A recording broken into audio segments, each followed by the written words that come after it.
nous avons voulu, avec la loi consommation, nous attaquer à la question du surendettement. En France, un dossier moyen de surendettement, c'est à peu près 40 000 € à la Banque de France. C'est 40 000 € à rembourser, c'est compliqué. C'est pas simple pour la famille, c'est pas simple pour les créanciers qui attendent qu'ils soient remboursés. Nous avons voulu faire en sorte que désormais, il y ait moins de Français à souscrire le fameux crédit de trop.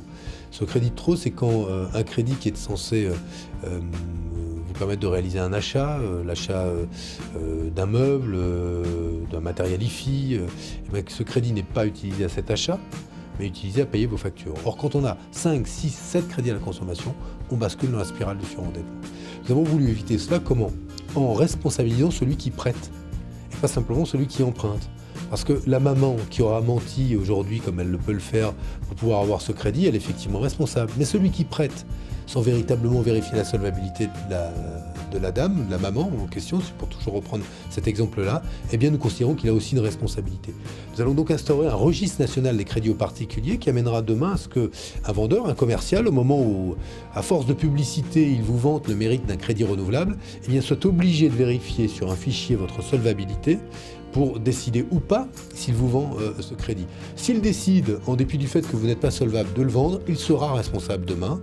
Et au moment où il réclamera son dû, eh ben, la commission de surendettement lui dira « Écoutez, vous aviez toutes les informations pour savoir que cette personne, ce couple, n'était pas en situation de pouvoir rembourser, donc vous êtes responsable. » Nous responsabilisons le prêteur, mais nous prenons aussi d'autres mesures. Nous raccourcissons les délais, la durée des plans de désendettement.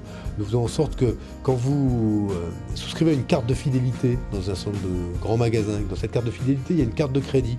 Ben, quand votre crédit est inactif pendant 1 an, il sera automatiquement suspendu.